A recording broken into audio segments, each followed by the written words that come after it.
Muy bien, ya que terminamos de estudiar cómo es que se presentan los cambios de la hospedera a través de sus síntomas, estudiaremos el segundo factor, que es elemento del triángulo de las enfermedades, y es el agente causal, es decir, lo que causa, provoca u ocasiona la enfermedad. Los agentes causales de las enfermedades de las plantas se dividen en dos grandes categorías. Los agentes bióticos, que comúnmente conocemos como patógenos, es decir, agentes que tienen vida, que son biológicos, que son vivos, y los agentes o factores abióticos, es decir, no vivos y no son biológicos. Los patógenos son organismos vivos y los más comunes y que estudiaremos aquí son los hongos, las bacterias, virus y nemátodos. Hay muchos más, pero estos son los 4 grupos en los que nos enfocaremos. Los insectos y ácaros también se podrían considerar como agentes causales bióticos, aunque se estudian en una rama muy similar a la fitopatología conocida como la entomología. En términos generales, los patógenos son organismos microscópicos o casi microscópicos. Algunos se pueden observar solamente con un microscopio de disección o un microscopio compuesto o con una lupa de gran magnificación. Otros, aunque muy pocos, son visibles a simple vista. Los factores abióticos son elementos no vivos que afectan a las plantas, ocasionando también enfermedad o disfunción prolongada. Los mejores ejemplos son los daños fisiológicos como la sequía, helada, deficiencias nutricionales, toxicidad por ciertos elementos o minerales, por exceso de sales, pesticidas, polución atmosférica, etc. La gran mayoría de las deficiencias nutricionales se estudian en fisiología vegetal y son parte también de los estudios de la fitopatología porque a veces es muy difícil distinguir el síntoma per se de un agente patógeno contra un agente de disfunción nutricional. Aquí presentamos en estas dos series de transparencias, se condensan algunas de las diferencias entre las enfermedades causadas por factores bióticos y los factores abióticos. Los factores abióticos con frecuencia afectan varias especies de plantas o plantas que se encuentran en diferentes estados de desarrollo al momento de la exposición, mientras que los bióticos afectan una sola especie o cultivar o plantas que se encuentran solamente en el mismo estado de desarrollo. El patrón de los síntomas en las plantas puede ser regular o uniforme con los factores abióticos, siempre y cuando todas las plantas estén expuestas al factor. En contraparte o comparación, los patógenos afectan grupos de plantas distribuidos al azar o con patrones irregulares en los campos de producción. Los síntomas se desarrollan uniformemente cuando se trata de un factor abiótico, mientras que los patógenos tienen en un momento dado toda la secuencia de síntomas. Se puede ver desde el principio hasta el final de la enfermedad. También la severidad del daño varía entre las plantas afectadas, no es uniforme y puede parecer o podría parecer no similar. Los signos se refieren a la presencia actual del agente biótico, ya sea micro o macroscópicamente. En fitopatología, la observación de esporas de hongos, por ejemplo, o exudados bacterianos, el nemátodo en sí o cuerpos asociados a los patógenos confirma la presencia actual del patógeno, mientras que si la enfermedad fue provocada por un agente abiótico, no se encontrará evidencia de ningún de ningún signo. No se encontrará ninguna estructura ni ninguna evidencia de agente causal. Las enfermedades causadas por agentes bióticos es infecciosa, es decir, es contagiosa. Puede contagiarse y diseminarse a otras hospederas si las condiciones ambientales son favorables, mientras que las abióticas no se pueden diseminar. Una vez que ocurren y ya no son transmisibles. Son el resultado de un incidente aislado. Si la condición que generó la enfermedad abiótica repite, entonces la enfermedad puede reaparecer. Igualmente con los patógenos si se presentan las condiciones adecuadas. En muchos cultivos agrícolas es posible encontrar figuras o diagramas que representan los síntomas para identificar los factores abióticos más comunes. En este diagrama se están presentando hojas de maíz de derecha a izquierda. Primeramente tenemos una hoja sana que brilla con el color verde oscuro cuando la planta está adecuadamente fertilizada. A la izquierda de la sana tenemos una hoja mostrando deficiencias de fósforo, un elemento común, un elemento nutricional esencial, y se presentan matices rojizos o púrpura en los bordes de las hojas jóvenes. A la izquierda de la planta deficiente en fósforo se encuentra una planta que muestra una hoja que muestra deficiencias de potasio, con los ápices o bordes o márgenes de las hojas viejas, la parte baja de la planta, mostrando clorosis seguida de necrosis o secamiento. Seguidamente tenemos una hoja mostrando deficiencias de nitrógeno, con el amarillamiento que comienza desde el ápice, moviéndose a lo largo hacia abajo de la nervadura central. También, como con el potasio, ocurre normalmente en las hojas viejas, ya que ambos son elementos móviles dentro de la planta. Después tenemos la hoja mostrando deficiencias de magnesio, bandas amarillas a lo largo de las venas y con frecuencia una coloración púrpura en el envés de las hojas viejas. Luego tenemos una hoja mostrando síntomas de sequía, una coloración verde grisácea y sobre todo un enrollamiento de las hojas, algunas veces creando un rollo del tamaño de un lápiz. Este es un mecanismo de resistencia contra la apertura de estomas y pérdida de agua, de la poca agua que la planta tiene.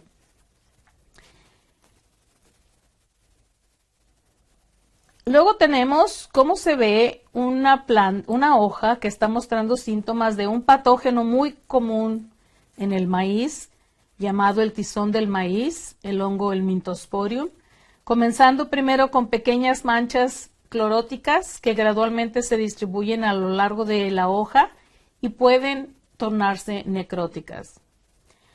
Luego tenemos una hoja mostrando síntomas por sustancias químicas comúnmente herbicidas que pueden quemar las puntas o los bordes o en cualquier otro punto de contacto. El tejido que queda en contacto con ese químico muere.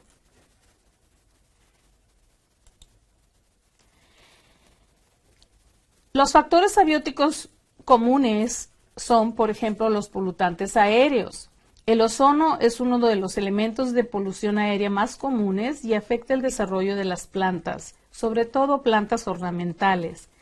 El helecho que se desarrolló de acodos tomados del helecho madre a la izquierda muestra una clorosis intensa por estar expuesto a una cantidad crónica del gas ozono. Las orquídeas que se exponen al ozono reaccionan aún más sensiblemente y partes del tejido expuesto mueren, generando decoloración de las flores y muerte de partes de los órganos. Ahora pasemos a ver los grupos más comunes de los agentes biológicos o patógenos. Los patógenos más importantes a discutir en esta presentación son los hongos, las bacterias, los virus y viroides y los nemátodos. Este diagrama Representa las formas y tamaños de los patógenos en relación a la célula vegetal y algunos de sus componentes. Desde el tope y moviéndonos con las manecillas del reloj, notamos los mayores en tamaño y en ciertas especies distinguibles a cierta vista, como los nemátodos. Nótese el tamaño de su cabeza en relación a la célula, así como una de las características típicas de diagnóstico de los nemátodos fitoparásitos, es decir, la presencia del estilete. Cuando un nemátodo tiene un estilete, es un nemátodo fitopatógeno. Cuando no lo tiene, es normalmente un nemátodo saprofítico. El siguiente en tamaño es la hifa de un hongo. Aquí se representa una hifa de un hongo que presenta septos o separaciones entre sus células. Las paredes celulares son gruesas, pero los hay que no tienen esos septos transversales. El tamaño le sigue el núcleo celular, que es el organelo que contiene el material genético necesario para la reproducción de la célula y el crecimiento de las plantas. Luego sigue una bacteria. Aquí se esquematiza una en particular que tiene un flagelo que le permite nadar en el citoplasma. Todas las bacterias fitopatógenas tienen forma basilar, es decir, una forma alargada. Le siguen en tamaño los fitoplasmas, que son bacterias sin pared celular y se les conoce como bacterias fastidiosas porque tienen requisitos para su cultivo muy estrictos. Estas bacterias fastidiosas varían en forma y tamaño de acuerdo a la especie. Y por último, y casi siempre imperceptibles en el diagrama, es el tamaño comparativo de los virus. Y más pequeño aún que los virus son los viroides. Los patógenos, de acuerdo a su relación ecológica con su hospedera, pueden ser biotróficos, es decir, parásitos obligados. Estos necesitan la presencia del hospedero específico para sobrevivir y no pueden ser aislados en medios de cultivo en el laboratorio.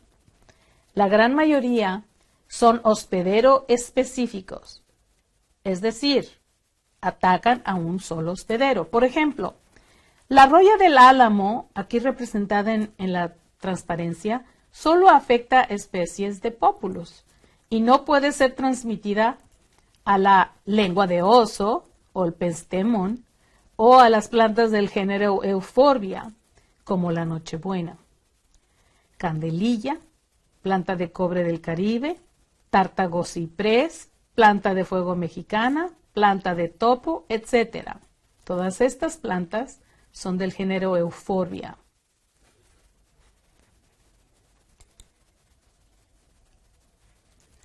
Los patógenos también pueden ser necrótrofos, es decir, parásitos facultativos o saprófitos. Lo que significa es que son parásitos oportunistas, ya que pueden atacar comúnmente un tejido que se encuentra debilitado o susceptible por otras causas, aunque su relación ecológica primaria con las plantas es la de saprófito, es decir, consumen el material vegetal en descomposición. Por esta razón, son fácilmente cultivables en medios de cultivo en laboratorio. Este tipo de patógenos tiene la habilidad de atacar múltiples hospederas y por ende no son hospederos específicos. Uno de los necrótrofos más comunes es el hongo botrytis. Se le conoce comúnmente como moho gris de los vegetales y florales por la proliferación del micelio grisáceo sobre los tejidos vegetales. En la Nochebuena se puede observar claramente que la infección comenzó como resultado de una herida por la poda o corte de rama. No solo el moho gris es visible, sino también los conillóforos o las estructuras que sostienen sus esporas. Estas se diseminan fácilmente con las herramientas de podas, el salpique del agua de riego, inclusive con el viento. ¿Cómo se mueven los patógenos de una planta enferma a una sana? Los procesos de diseminación de muchos hongos, bacterias y ciertos virus y nemátodos se esquematizan en esta diapositiva.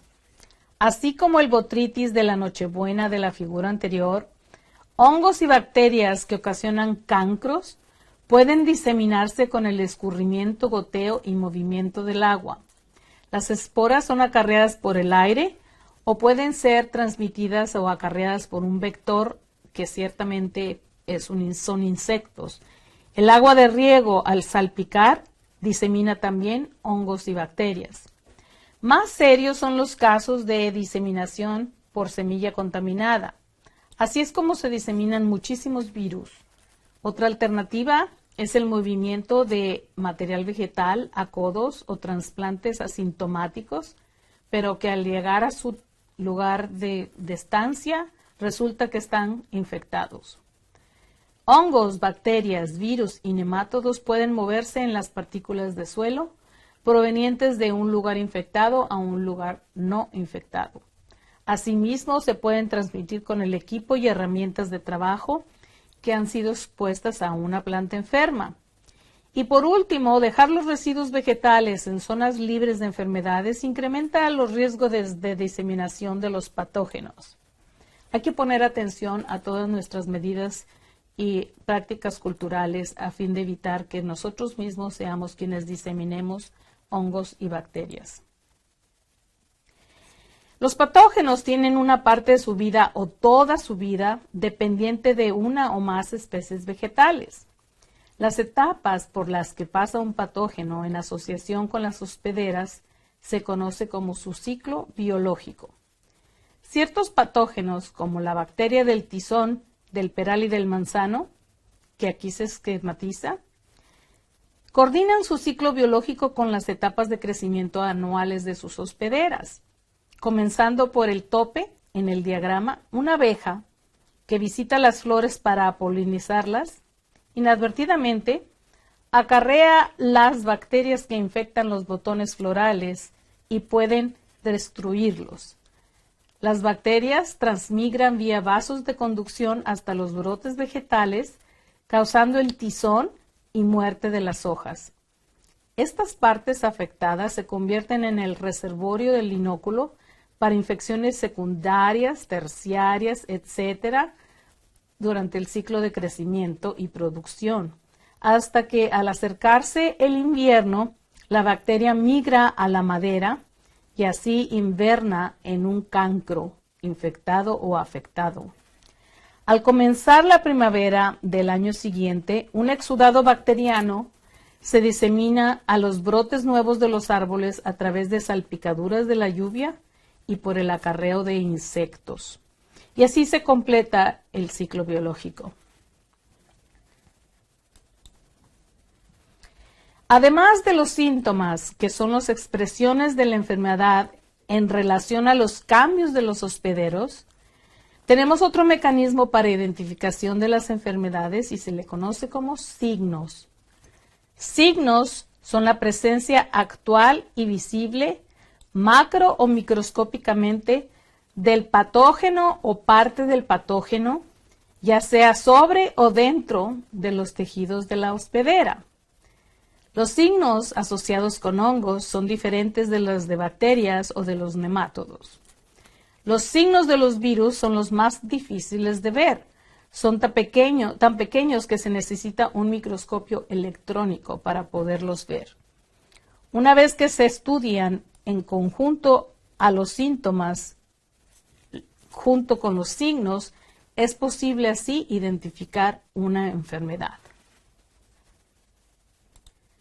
Los signos de los patógenos muestran partes de sus estructuras que se desarrollan durante su ciclo biológico.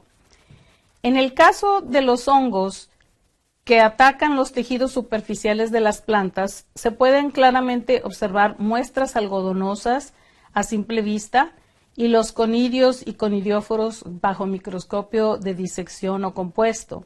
Aquí tenemos el caso en el ejemplo de la cenicilla polvorienta del rosal, Sphaerotheca panosa forma especial rosa, que como aparecen las hojas que a la vez se deforman, un acercamiento de cómo se observan con la lupa, y otro de cómo aparecen las esporas llamadas conidias, conectadas a un conidióforo sobre la superficie foliar. Los signos de las cenicias polvorientas aparecen tanto en el haz como en el envés de las hojas. En esta fotografía se pueden apreciar las masas de micelio del hongo de la pudrición del tallo de la dalia y los cuerpos oscuros conocidos como esclerocio que eventualmente aparecen por la compactación de dichas masas de micelio. Los esclerocios son estructuras de supervivencia que permiten al hongo permanecer en el suelo por largas temporadas e infectar así el siguiente cultivo. Las bacterias, por su tamaño, solamente pueden apreciarse con la ayuda de un microscopio compuesto. Sin embargo, una prueba de diagnóstico común en el campo para la marchitez bacteriana consiste en el corte transversal de un tallo marchito cerca de la corona de la planta, luego reincorporar las superficies cortadas por un momento y luego lentamente separarlas. La presencia del flujo bacteriano, es decir, masas de bacterias que fluyen de los tejidos del xilema, que se extiende desde una superficie del corte a la otra en forma de hebras, es una indicación positiva de la marchitez bacteriana. Una variación de esta prueba consiste en colocar el corte del tallo o de la corona en agua. Las bacterias resuman de los elementos vasculares expuestos en 5 a 10 minutos, formando hebras lechosas que fluyen desde la superficie del corte hacia el agua y generando un estado de turbidez. Signos de los nemátodos fitopatógenos pueden apreciarse algunas veces a simple vista y otras con microscopio de disección, dependiendo del tamaño del nemátodo. En esta fotografía pueden reconocerse la presencia de nemátodos en la punta de la raíz. Son tan pequeños como los pelos radicales de la misma.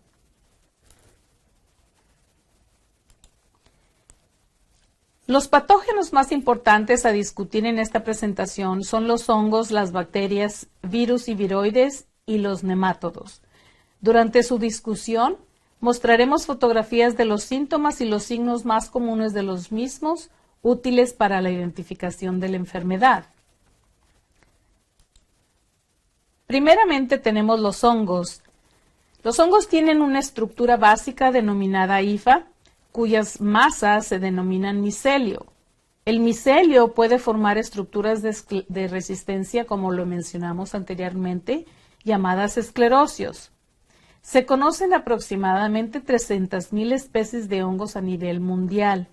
En Estados Unidos se conocen 78.000 combinaciones únicas de hongo hospedera. Los hongos, cuando se aíslan en una placa de agar en el laboratorio, demuestran con claridad sus estructuras vitales, que si se les viera en las plantas se llamarían signos. El tipo de esporas, así como la estructura que las sostiene, son una ayuda para la identificación de los hongos fitopatógenos. La pudrición parda del durazno muestra los síntomas y los signos, la presencia visible del hongo, en un fruto, mientras que con microscopios compuestos o en este caso electrónicos se pueden ver con claridad las masas de esporas sexuales sobre un basidio, así como las conidias o esporas asexuales sobre un conidióforo del hongo Aspergillus.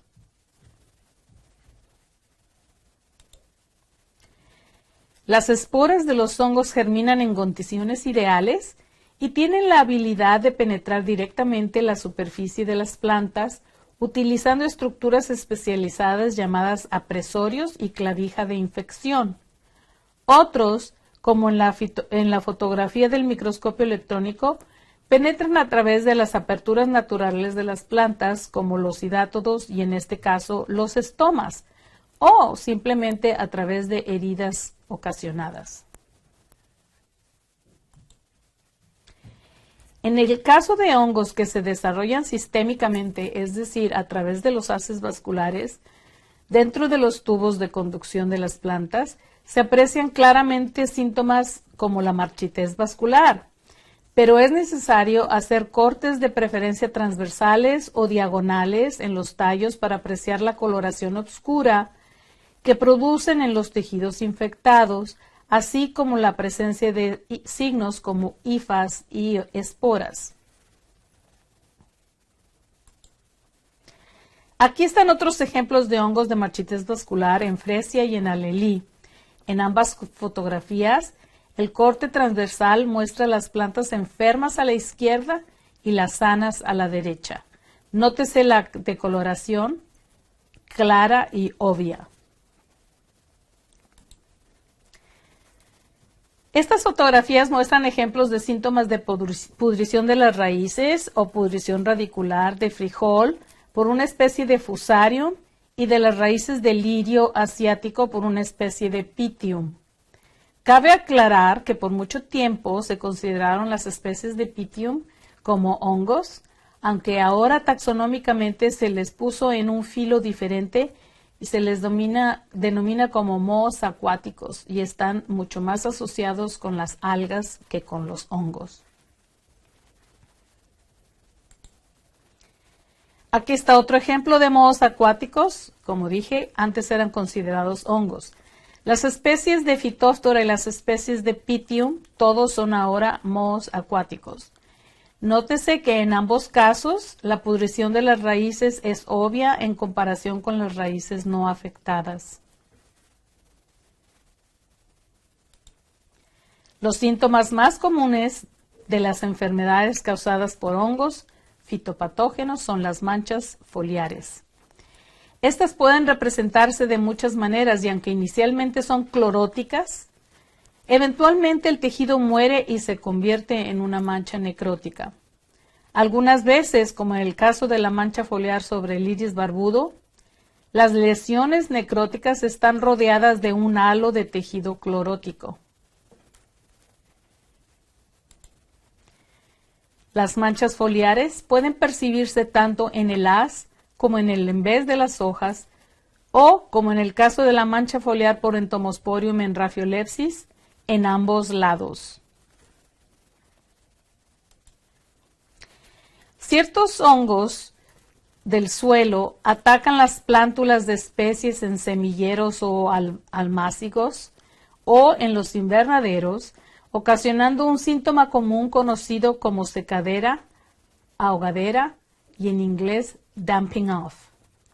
Como lo dice su nombre en inglés, dichas enfermedades aparecen cuando las plantas están sobreregadas y sus sustratos o el suelo sobresaturado. Cuando los hongos ocasionan pudriciones sobre tejidos leñosos, por ejemplo, plantas y arbustos o árboles, el síntoma que deriva se le denomina cancro o chancro. Cuando se hace un corte transversal, se puede apreciar la penetración del daño en el tejido subsuperficial. La antragnosis es un grupo de enfermedades que ocasiona lesiones oscuras, hundidas en las hojas, tallos, flores e inclusive frutos. Antragnosis infecta a muchas especies de hoja caduca y árboles y arbustos de hojas perennes, y en algunas regiones también infecta a las frutas, verduras e inclusive el césped.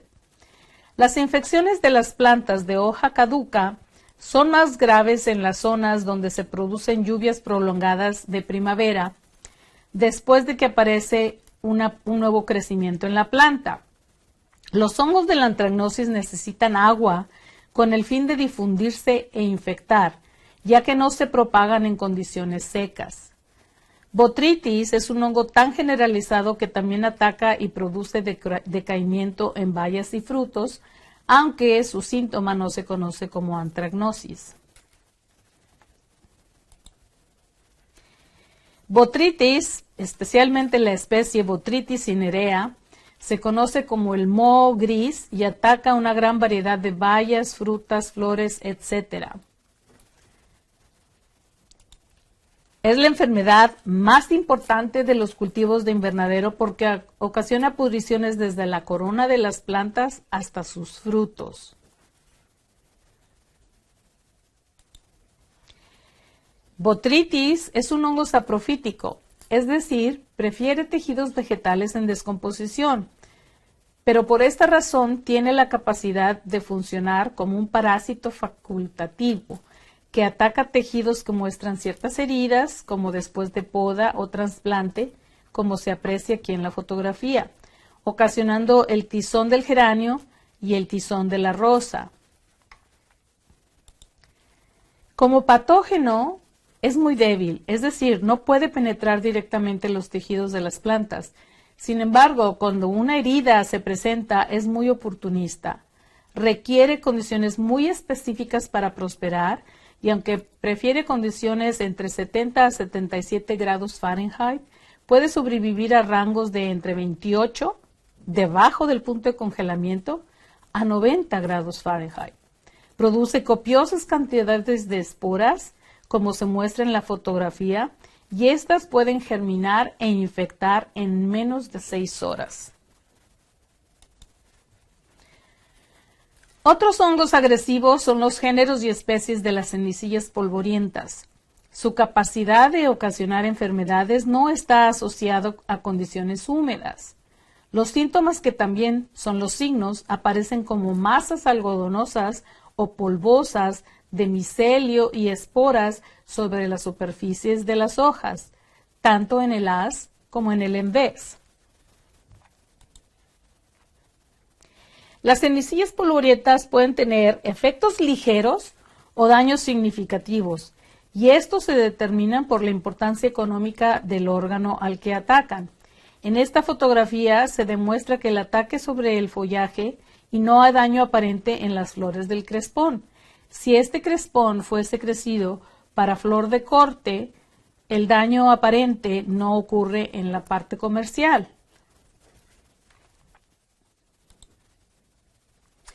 Las cenicillas polvorientas prefieren días cálidos y noches frías, características típicas de cultivos de invernadero.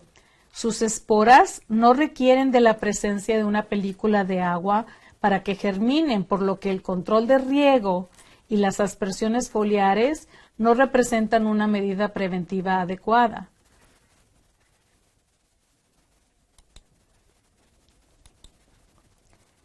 Como se demostró anteriormente, ciertos hongos son capaces de atacar los tejidos de conducción de plantas, arbustos y árboles, ocasionando el síntoma conocido como marchitez vascular. Los hongos se dispersan y reproducen en los tubos del xilema, por lo que ocasionan un empardecimiento del tejido, así como el bloqueo del agua y el taponeamiento de estos. Los hongos normalmente se encuentran en el suelo y prefieren temperaturas tibias para infectar. Es muy fácil diseminarlos a través de la transportación de herramientas, suelo, cortes como los sacodos, por lo que se recomiendan medidas sanitarias estrictas para impedir su propagación.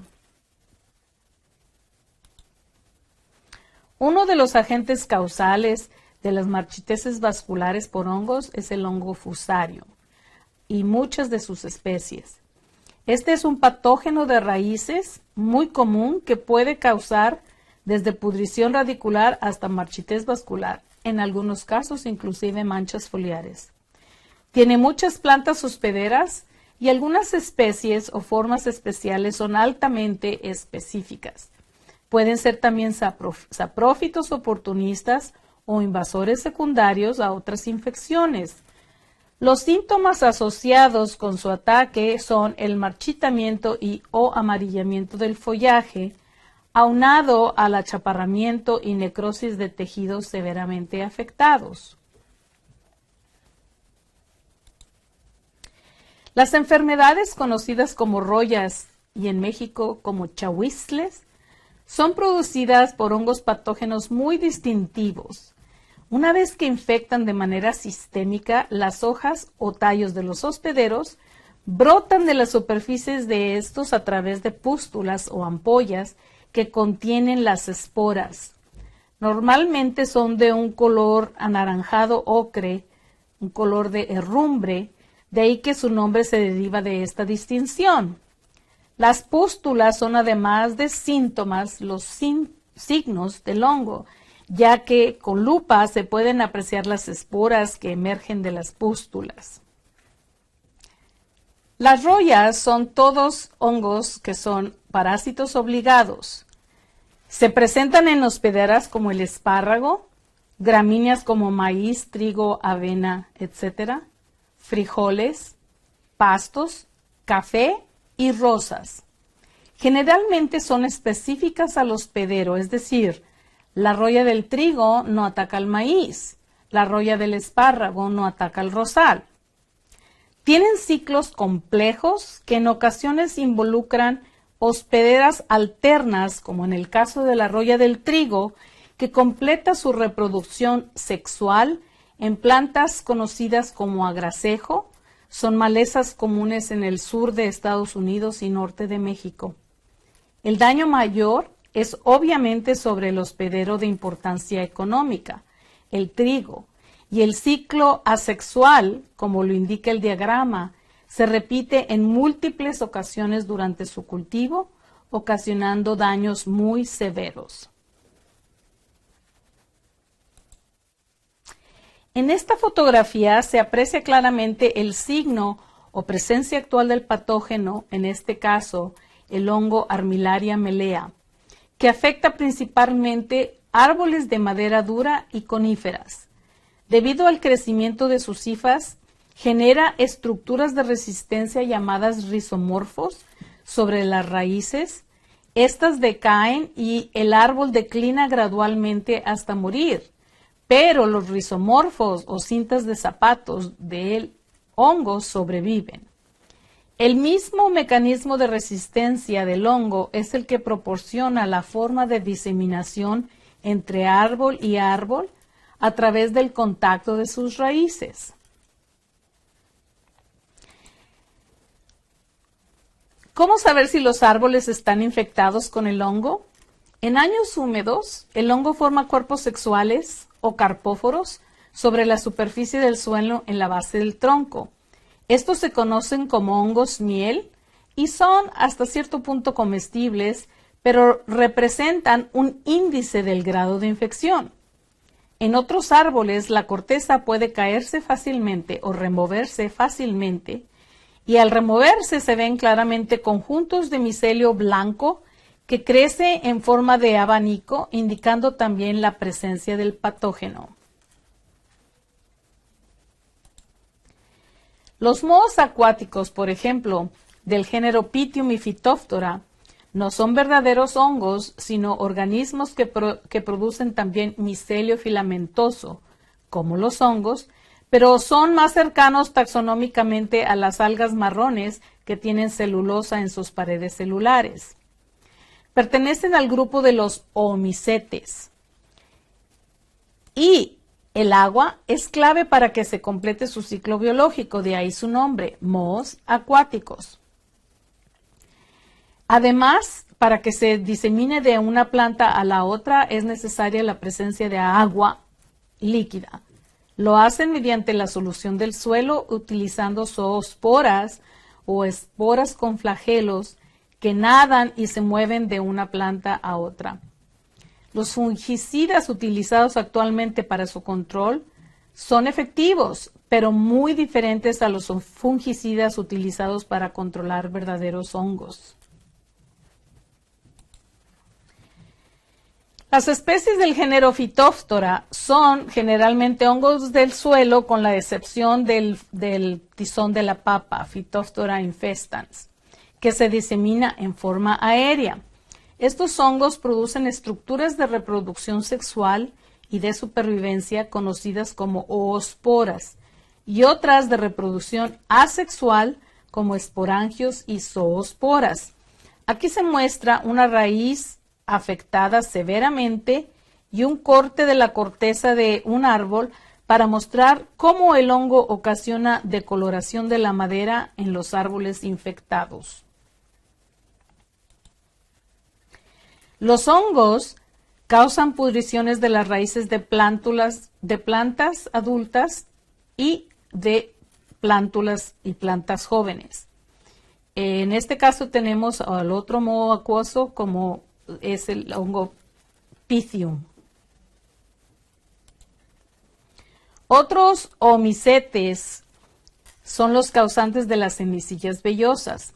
Estos son patógenos especializados que son parásitos obligados y hospederos específicos para que se han adaptado para dispersarse en forma aérea desde y hacia las partes de las plantas que están sobre la superficie del suelo. Sin embargo, también requieren de la presencia de agua para sobrevivir. Las semicillas vellosas producen oosporas durante su reproducción sexual y esporangios durante su reproducción asexual. Con frecuencia se aprecian los síntomas y signos de la enfermedad en el envés de las hojas, como masas de esporas blancas de color lavanda o púrpura. Los omicetes son causantes de las enfermedades conocidas como semicillas vellosas. Requieren de la humedad relativa y de depósitos de agua superficial o en forma de una pequeña capa de agua para que sus esporas germinen y puedan penetrar al hospedero. Estas condiciones se presentan con mayor frecuencia en el envés de las hojas porque se encuentran más protegidas y además, como allí se encuentra un mayor número de estomas, es por el envés que ocurre la infección. Cuando el micelio comienza a crecer dentro del tejido de la hoja, se aprecian primero áreas amarillas o cloróticas sobre la haz que eventualmente mueren y se pueden tornar necróticas. Las semicillas vellosas son específicas a sus hospederos y prefieren temperaturas entre los 40 y los 60 grados Fahrenheit para desarrollarse, así como humedades relativas de 90% o más para que puedan esporularse y diseminarse. Muy bien, terminamos con el grupo de los hongos y ahora pasaremos a ver el grupo de las bacterias. Los patógenos más importantes a discutir en esta presentación son hongos, bacterias, virus y nemátodos. Estas fotografías vamos a mostrar síntomas y así como signos de ellas. Las bacterias son pequeños organismos unicelulares de 1 a 3 micras de largo. Una micra es una milésima de milímetro. La mayoría de sus paredes celulares son de diferentes formas, por ejemplo, redondas, espirales o en forma de varilla. Sin embargo, la mayoría de las bacterias fitopatógenas tienen forma de bacilo o varilla. Las bacterias a menudo tienen flagelos que pueden ayudar a impulsarse sobre distancias cortas líquidas. Algunas bacterias que se conocen como fitoplasmas y espiroplasmas no tienen paredes celulares. Las bacterias deben aislarse en cultivo puro en placas de medio de cultivo como el agar nutritivo. La mayoría de las bacterias patógenas de plantas son baciliformes. Las especies de Erwinia tienen flagelos en toda la superficie y las de Xanthomonas tienen un solo flagelo en un extremo y son de color amarillo, del griego xanthou. Aunque la mayoría de las bacterias forman colonias de color blanco crema. Las bacterias pueden ser teñidas con una tinción de Gram. La mayoría de los patógenos de las plantas son organismos que se consideran Gram negativos, es decir, tienen sus paredes celulares tan delgadas que no retienen el tinte púrpura de la tinción de Gram. La primera enfermedad bacteriana fue descubierta en 1878 y se denominó el tizón del fuego del peral y del manzano, por la severidad de sus síntomas y el quemado de las hojas. Ahora se conocen más de 180 especies de bacterias fitopatógenas agrupadas en una decena de géneros. Estas son incapaces de penetrar directamente al tejido foliar, necesitando heridas o aperturas naturales, como los estomas e hidátodos, para iniciar la infección. Una vez que penetran al hospedero, producen síntomas como manchas foliares, manchas del fruto, como se observa aquí en el geranio y en el tomate. Si penetran por heridas a la corona o en las raíces, pueden bloquear los haces de conducción y ocasionar marchiteses vasculares, como lo hace Erwinia en esta fotografía en el tomate. Otro síntoma que pueden ocasionar son sobrecrecimientos por hiperplasia e hipertrofia de los tejidos afectados, normalmente en la corona, como es en el caso de las agallas producidas en el durazno y eónimos por las bacterias Agrobacterium tumefaciens. Otros atacan tejidos con altas concentraciones de pectinas, como los frutos de frutales y hortalizas, ocasionando una pudrición suave o blanda, como se muestra aquí en el chile pimiento y en una cabeza de brócoli. Hay un grupo de bacterias conocidas como bacterias fastidiosas. Estas no crecen en medios de cultivo normales. Algunas están limitadas al xilema o gilema, como es Xylella fastidiosa. Esta produce un número de enfermedades en diferentes cultivos, como el escorchamiento de las hojas del olmo y del liquidámbar y, sobre todo, la enfermedad de Pierce en la vid. La enfermedad de Pierce fue descubierta en 1892 por Newton Pierce, el primer fitopatólogo profesional de California, en las uvas de California cerca de Anaheim. La enfermedad es endémica en el norte de California, siendo transmitida muy fácilmente por la chicharrita verde-azul que se encuentra presente en la fotografía del lado derecho en la parte superior. Esta solo propaga la enfermedad en vid adyacente o los hábitats de ribera de ríos o arroyos. Necesita climas muy húmedos y además la chicharrita no se mueve mucho. Se convirtió en una amenaza real para la industria vitícola de California cuando la chicharrita de alas cristalinas o Malodisca vitripennis, que es nativa del sudeste de los Estados Unidos y México, fue descubierta en el Valle de Temecula, en California, en el año de 1996. La chicharrita de alas cristalinas extiende la enfermedad mucho más extensamente y agresivamente que lo hacen otros vectores. Es por esto que se desencadenó un esfuerzo único de los productores, administradores, políticos e investigadores para trabajar juntos en la búsqueda de una solución a esta enorme amenaza. No se ha encontrado todavía la cura, aunque el detener la propagación o el movimiento de la chicharrita se ha detenido así el movimiento y la propagación de la enfermedad. La chicharrita es además un vector interesante, ya que se alimenta y sobrevive alimentándose solamente del xilema, que es el tejido que acarrea agua y nutrientes. Además del olmo, liquidámbar y vid, la bacteria fastidiosa se ha detectado ocasionando enfermedades en otras especies de plantas de paisaje en California. Es por esto que las cuarentenas impuestas han afectado no solo la producción, sino la movilidad de plantas ornamentales en los viveros de California. Se conocen cuando menos 4 razas diferentes de este patógeno, Xylella fastidiosa, y aquí se presentan cómo se distribuyen sobre las plantas del paisaje en California.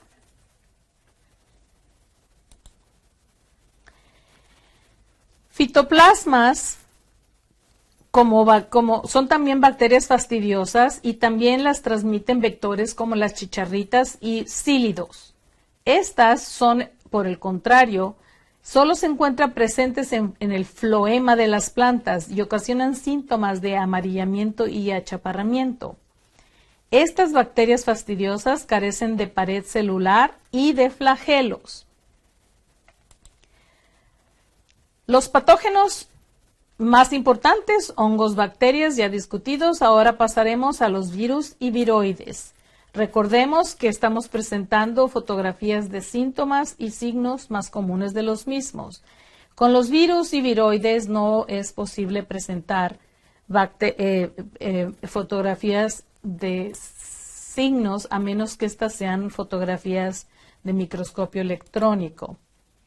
Los virus son muy, muy pequeños y se necesita un microscopio electrónico para verlos, o ya sea un microscopio electrónico compuesto. Producen enfermedades infecciosas e intracelulares. Tienen como componente genético ácido ribonucleico, ARN, o ácido desoxirribonucleico, o ADN, y una capa de proteína. No pueden vivir y reproducirse por sí mismos. Son parásitos obligados que requieren la presencia de un agente vivo hospedero. Se conocen más de 100 virus patógenos de plantas y cada uno con muchas más diferentes cepas. Los grupos de estos virus fueron nombrados por el primer hospedero en el que se reconocieron y con el síntoma que ahí produjeron. Así tenemos los tobamovirus, por la abreviación en inglés de Tobacco Mosaic Virus, y los tospovirus, por Tomato Spotted Wilt Virus.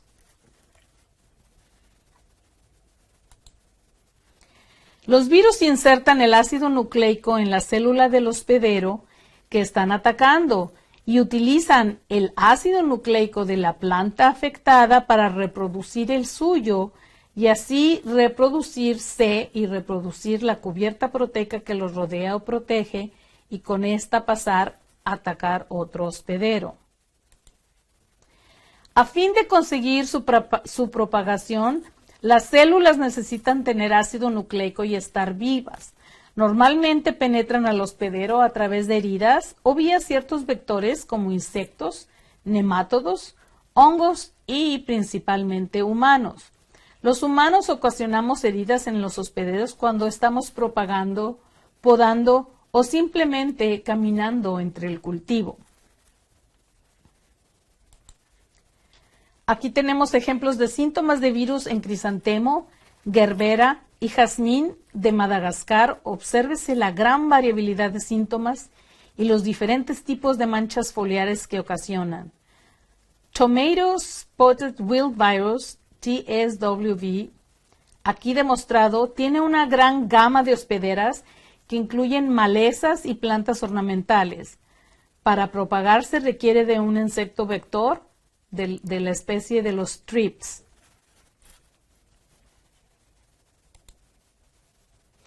Nótese también la diversidad de síntomas del mismo virus Impatiens Necrotic Spot Virus, pero en diferentes hospederas. INSB también es transmitido por el trip occidental de las flores Franquiniella occidentales.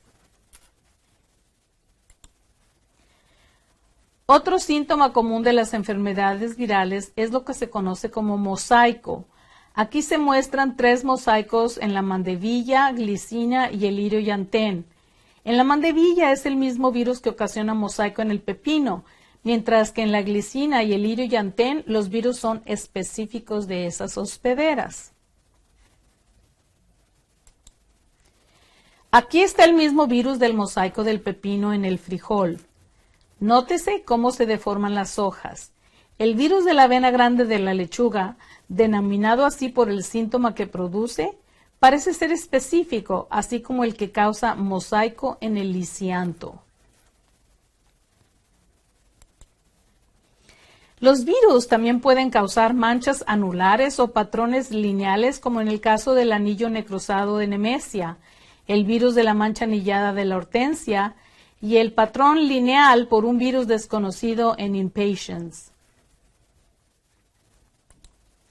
En algunas ocasiones, las infecciones por virus pueden mejorar el color, la complejidad y sobre todo la marketabilidad de los colores de las flores que están atacando, síntoma que se conoce como ruptura floral.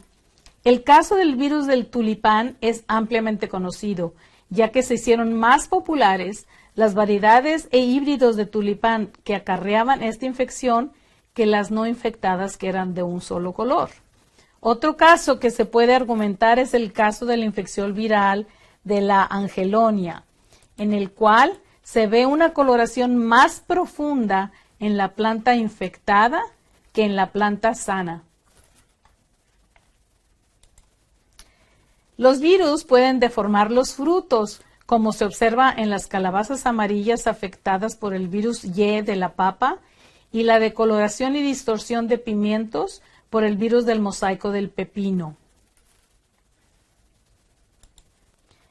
Otros deforman las hojas, como el caso de las hojas de verdolaga, infectados con el virus del mosaico de la papaya. Por último, discutiremos el cuarto grupo de los patógenos, que son los nemátodos. Los nemátodos son los únicos agentes causales que son animales.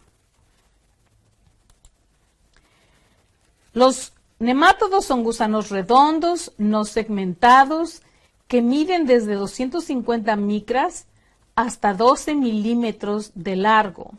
Son los más abundantes animales multicelulares en la Tierra. Alrededor del 10% son parásitos obligados o biotróficos. El resto son saprofíticos. Huevos juveniles que mudan como insectos y adultos que se reproducen sexualmente son parte de su ciclo biológico. Se alimentan con una estructura conocida como estilete, que en forma y función semeja una aguja hipodérmica. Algunos se alimentan externamente y se conocen como ectoparásitos, y otros en forma interna o endoparásitos.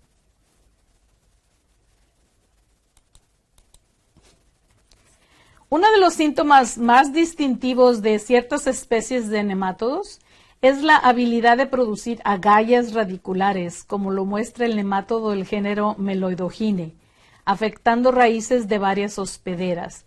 Nótese cómo se hinchan, cómo se forman nódulos o cómo se deforman y distorsionan totalmente las raíces. Nemátodos endoparásitos, como el nemátodo de la pradera, muestra síntomas de manchas necróticas al atacar la papa. Uno de los nemátodos más especiales es el nemátodo foliar de ciertas ornamentales. Estos nemátodos son capaces de atacar y producir síntomas en las partes aéreas, o sea, el follaje de las plantas hospederas, cuando los nemátodos son habitantes del suelo. Hay que poner atención en ciertas enfermedades emergentes que pueden ser potencialmente importantes para la producción hortícola en California. Tenemos que estar alertas para detectarlas, ya que pueden ocasionar pérdidas económicas en la industria de ornamentales y plantas de paisaje. Aquí presentamos una lista de las más importantes con el género y especie del patógeno que las produce. La cenicilla vellosa de Impatiens, la cenicilla vellosa del girasol y de la rudbeckia, la roya parda o roya café del crisantemo, el tizón del boj, las especies de Phytophthora ramorum, que es el agente causal de la muerte súbita del roble o encino, pero que ataca y se disemina a través de otros hospederos, y la especie Phytophthora tentaculata, que se encuentra asociada con el decaimiento y muerte regresiva de muchas plantas nativas de California, y que por los esfuerzos de reforestación se está distribuyendo ampliamente en el estado.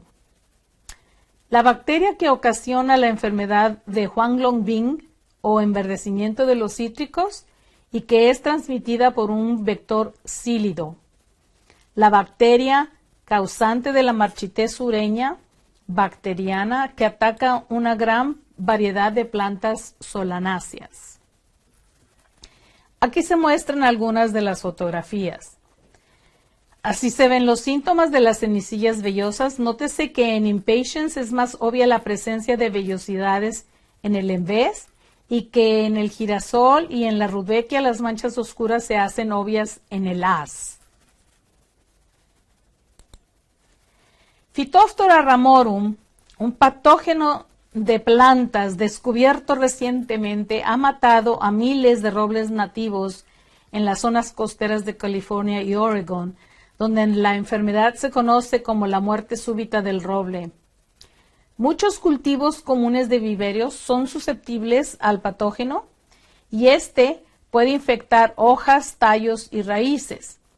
El suelo puede estar infestado con clamidosporas de resistencia y el micelio de restos de plantas y hojas caídas. Aunque la enfermedad generalmente no es grave en los cultivos ornamentales, existe la preocupación de que el patógeno se puede mover a viveros de nuevas áreas y eventualmente infectar nuevas hospederas del paisaje y forestales, brincando hacia los robles y encinos que estamos tratando de proteger. Hay cuarentenas federales y estatales que requieren inspecciones de los envíos de viveros de los condados bajo cuarentena, inspecciones anuales periódicas y evaluaciones de las hospederas, y si se detecta el patógeno, para erradicarlo, las plantas afectadas son destruidas. Aunque las hospederas de Phytophthora ramorum muestran una serie de síntomas en general, la enfermedad se caracteriza por lesiones en las hojas necróticas irregulares en lugar de manchas regulares en las hojas. Las infecciones de las hojas pueden avanzar por el pecíolo y las ramitas. A menudo, como en la camelia, las hojas infectadas se caen antes que la lesión alcance el pecíolo. Las infecciones pueden ocurrir inicialmente en tallos o moverse en los tallos y ocasionar tizones en los cuales los tallos y hojas asociadas se marchitan, se vuelven necróticas y mueren. Una línea oscura distintiva puede marcar el avance de la infección en algunas especies. Las infecciones de la raíz no se observan con frecuencia, ya sea porque no son comunes, porque los síntomas no se expresan o simplemente porque las raíces se encuentran debajo de la superficie del suelo. Y Phytophthora tentaculata fue identificada por primera vez en América del Norte en un vivero del condado de Monterey en el 2012. Phytophthora tentaculata ya se encuentra en plantas de vivero en Alameda, Butte, Placer y los condados de Santa Cruz y en sitios de restauración en el condado de Alameda. Las plantas afectadas en California incluyen muchas plantas nativas, pero desde su primera detección, la lista de hospederos ha aumentado para incluir múltiples especies ornamentales comunes. Phytophthora tentaculata causa síntomas similares a los causados por otras especies de Phytophthora